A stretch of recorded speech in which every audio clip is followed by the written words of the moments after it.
All right, let's dive into something pretty wild. We're going to take a common, everyday medical issue and drop it right into the middle of the worst case scenario you can imagine, the zombie apocalypse. We're talking about hyperhidrosis, which is basically just a fancy word for excessive sweating. So, could something like that really be a death sentence when the world ends? It sounds a little out there, I know, but the science behind it is shockingly real. What's fascinating is this paradox, how the very thing that makes you sweat so much could be what gets you killed. Or, just maybe, what helps you pull through. Let's get into it. Okay, so what is hyperhidrosis exactly? This isn't just about getting clammy hands before a big meeting. No, it's a physiological disorder.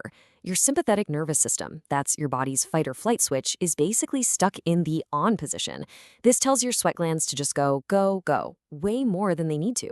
And it's not rare. This affects about 3% of the global population, so we're talking about millions and millions of people. Now, imagine a world with no AC, no clean water on tap, and definitely no doctors.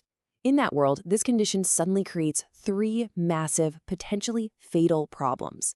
Let's break down exactly why sweat can kill.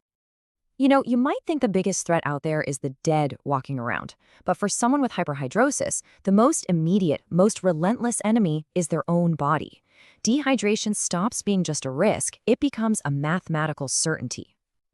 And here is the number that changes the entire game. 2 to 4 liters. That's how much sweat a person with this condition can lose per hour when they're stressed. Like when they're running for their life.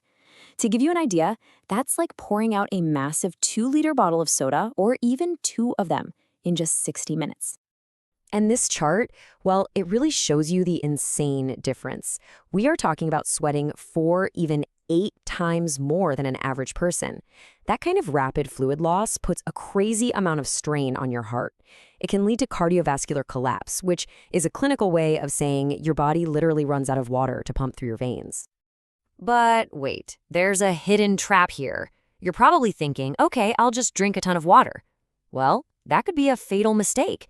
See, when you sweat that much, you're losing critical salts, especially sodium. If you just chug plain water, you dilute what little sodium you have left. That leads to a terrifying condition called hyponatremia. It causes your brain cells to swell, your thinking gets fuzzy, and then come the seizures, coma, and death. So yeah, in the apocalypse, drinking only water can actually kill you. So dehydration is threat number 1, but we're just getting started. Let's move on to the second deadly downside. And this quote, man, it just says it all, doesn't it? What used to be a little bit of social anxiety is now a catastrophic failure waiting to happen. Just think about it for a second. Every single physical thing you need to do to survive is now compromised. Your grip on a knife, an axe, a firearm, gone. Trying to pick a lock or use a tool, forget about it. And climbing a fence to escape or pulling yourself up onto a roof, your own sweat is actively working against you, making you slip. Which brings us to our third and maybe the most grim disadvantage. In a world without antibiotics, without even basic soap and clean bandages, the very thing that's supposed to protect you from the outside world, your skin, it turns on you. It becomes the enemy. When your skin is always damp, it gets macerated. Like when you've been in a pool too long and your fingers get all white and wrinkly. Imagine that, but all over, all the time. Your skin breaks down, and that's an open door for bacteria and fungus. So something like athlete's foot, it's not an annoyance anymore. It's a crippling condition with blisters that means you can't walk. Jock itch, the constant severe itching will shatter your focus when you need it most. And hands that are constantly cracked and bleeding are just begging for an infection that could turn lethal fast. And if all that wasn't bad enough, get this.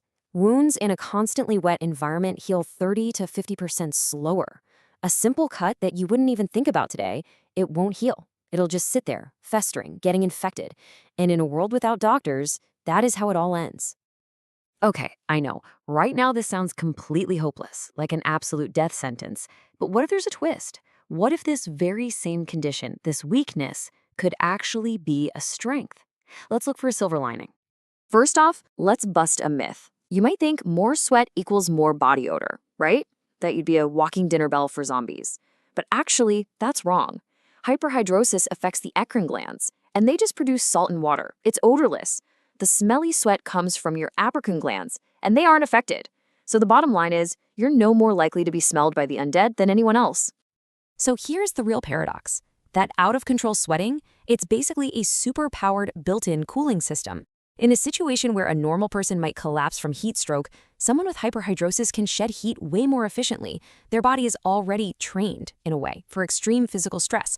But, and this is the most important part, you cannot forget this, these advantages mean absolutely nothing if you don't have a ton of water and salt to refuel with. It's an edge that exists on a razor's blade. So, we've laid out the devastating risks and the tiny razor-thin advantages. How do you tip the scales in your favor? This brings us to the playbook, the survival protocol that could turn this condition from a liability into something you can actually manage. Job number 1, 2, and 3 is hydration. But like we said, water alone is a killer. You have to make your own oral rehydration solution.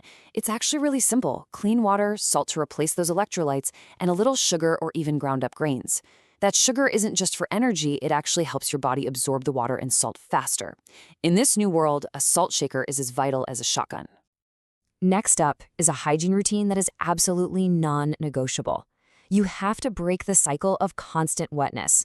That means every hour or two you stop and you wipe your skin completely dry, especially your feet, groin, and armpits. Waterproof boots and gloves aren't just for staying comfy. They're tools to keep you alive longer. And you must, have 2 or 3 pairs of socks and shoes to rotate so one pair can always be drying out. And finally, you have to win the battle inside your own head. It's a vicious cycle. Stress triggers the sweating, and then seeing and feeling all that sweat just makes you even more stressed out. You have to learn to manage that stress, to control those cortisol spikes. Because that stress hormone doesn't just make you sweat more, it also hammers your immune system, making it even harder for you to fight off infections. Mental toughness becomes a medical necessity. Okay, so let's tie all of this together. What's the final takeaway here? It all boils down to one thing: turning what you know into a concrete plan. Look, there's no question, hyperhidrosis is a massive handicap in an apocalypse. The risks from dehydration, a slippery grip, and infection are absolutely life-threatening.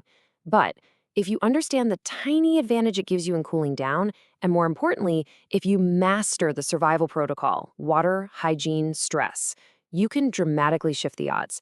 It's all about turning a weakness into a manageable part of your strategy. And that leaves us with one last thing to think about. We just spent all this time tearing apart one very specific vulnerability. But it makes you think, doesn't it? It forces you to look at yourself and ask a much bigger question. What are your own hidden vulnerabilities? Whether they're medical, psychological, whatever. And more importantly, what's your protocol to deal with them when everything falls apart?